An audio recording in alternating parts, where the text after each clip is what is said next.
Hi everyone, my name is Ben, and today I thought I'd cover the basics for what it means to LP.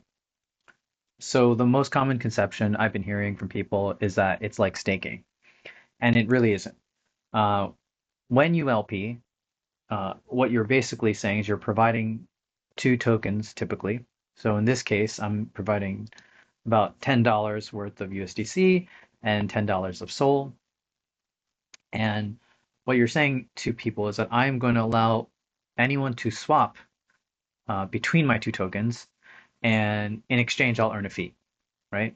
And you might want to do this because if you're holding these tokens and they're not doing anything for you, then you can LP them and earn some yield. So, one important factor to note though is that you're not guaranteed to get back the same amount of SOL and USDC that you put in. That really depends on the price. So, if I were to enter and deposit into this pool and the price is $84, then you can see um, half of my liquidity is in SOL, half of my liquidity is in USDC. But if the price of SOL increases, right, the ratio will change, and I'll have more USDC and less SOL, and vice versa.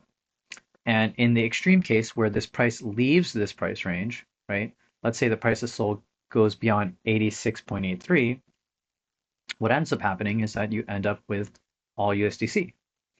And in the flip side, if the price of SOL were to drop below your range, you'd end up with all SOL, right? Now, uh, does this mean you've lost your SOL or USDC?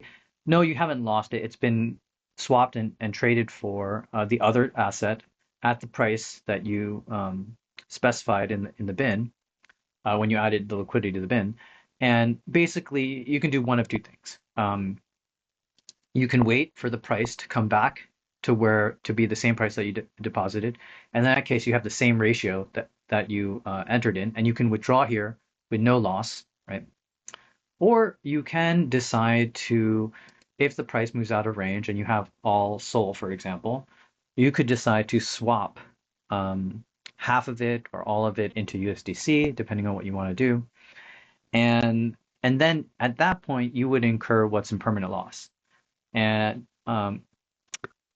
that's because you have, in this scenario, right, if you sold half of your SOL into the USDC, you would be selling your SOL lower than when you um, acquired it, right, or bought it.